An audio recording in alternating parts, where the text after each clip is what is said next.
Attention all operators on countdown 1. We're going to start our go-no-go poll for today's flight. Raptor 1. As it awaits our first ever integrated flight.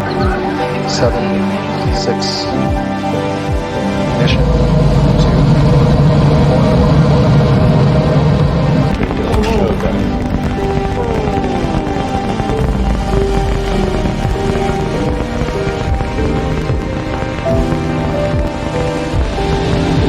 Starship vehicle, tower clear, wind of pitch over. And there, as we saw, as we promised, an exciting end to the Starship inaugural integrated test flight. Raptor 1. Go. Raptor 2. Go. Stage 1. Go. Stage 2. Go. Copy, go for flight. Clock is rolling. 10, 9, 8, 7, 6, 5, 4, 3, 2, 1. We have liftoff.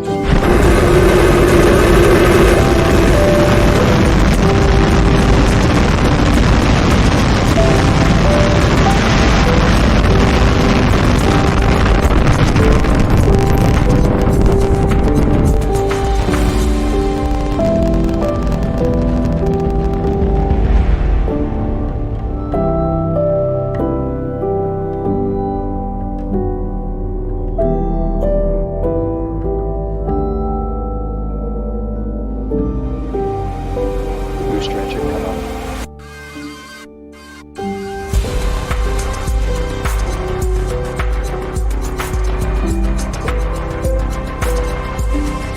Stage separation. 5, 4, 3, 2, 1.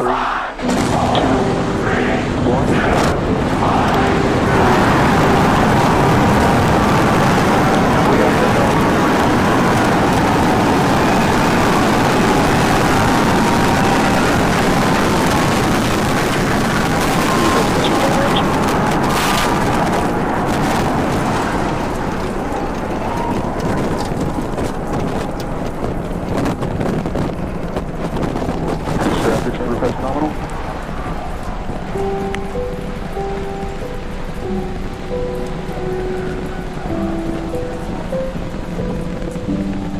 30 seconds into flight, we are feeling the rumble. We are seeing 33 out of 33 Raptor engines ignited on the Super Heavy booster.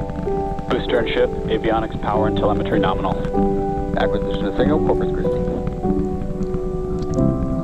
Continuing to get good call outs, our trajectory looking nominal, systems looking nominal. Just amazing to see all 33 lit up once again.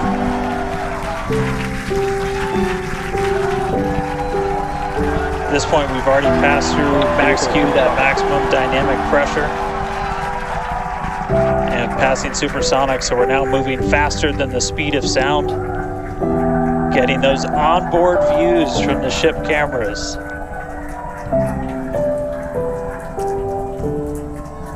Now the next major milestone is going to be a hot staging maneuver. Again, we're going to be doing that in just about 90 seconds. To do that, we're going to shut down all but the 3 center Raptor engines on Super Heavy. That'll be our MECO, our most engines cut off. And then the clamps holding the 2 stages together are going to release. Starship second stage will ignite its engines, the RVACs first, the sea levels right after that. The sea level engines will be splayed or just kind of pointed out at about a 15-degree angle. So if you look close and we get good tracking, you might be able to see those center right after. And so those 6 engines will push Starship off of the booster.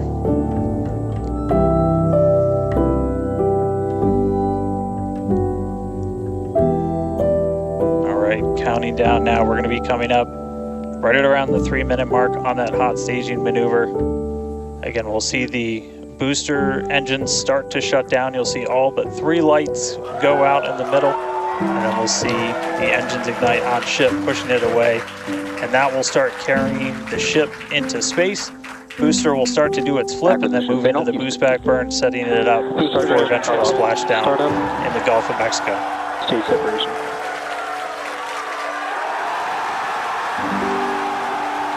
Behind it. There's some of those great views from from Starlink, giving us views of Starship's onboard videos. And so we're hoping that the Starlink on board will let us, just like we're seeing these videos now, see through that plasma field by maintaining a continuous communication lock with the satellites on orbit through the wake that Starship leaves behind. Now, this is only the second time that we're testing Starlink during re-entry.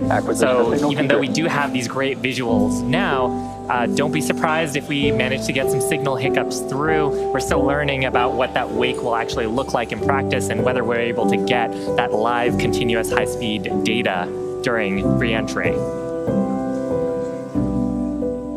Yeah, that's right. And one of the really primary reasons we want to use Starlink is to just gather as much data as possible. It's been said the data is the payload on one of these flights, where we're putting this flight hardware in a real flight environment, trying to learn about it as much as possible. Re-entry is going to be a really critical phase of flight. We really want to know how the ship's going to perform, especially that heat shield, as we're going through the hypersonic re-entry. So if something were to go wrong during this re-entry, we want as many paths as possible to collect that information, that data, just to, again, just continually feed back into the Starship program to make each flight more reliable, more successful. Acquisition signal, Mauritius.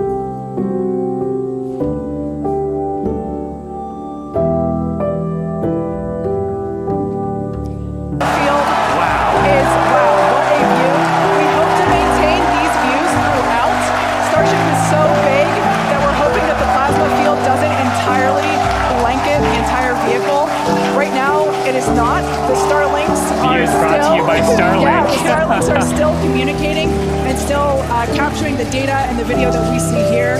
I mean, Shiva, this is just absolutely incredible views. We've never seen anything like this before. This is the biggest flying object ever in space. Absolutely, Kate. And it's important to note, with the ascent burn that we did was to get us to orbital velocities, even though we were on a nearly orbital trajectory. So the heating and the loads that Starship is going through right now are what it would be getting if it were recovering from an orbital mission. And just the fact that we have views through entry, this is incredible. Yeah. Again, this is the furthest and fastest that Starship has ever flown. And you can definitely tell by the crowd here in Hawthorne. The heat shield tiles doing their work. We talked about it earlier. Up to 2,600 degrees Fahrenheit that those heat shield tiles are dissipating as we are re-entering.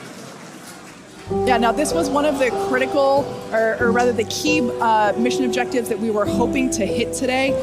We have never, like I said before, this is the fastest and furthest that Starship has ever flown. So this is the first time that we're getting to collect this re-entry data and understand how these 18,000 hexagonal heat shield tiles are working together to protect the belly of Starship as it re-enters the Earth's atmosphere. Once again, the atmosphere is doing us a big favor here by... The atmosphere is actually doing us a huge favor here by acting as a braking system for Starship.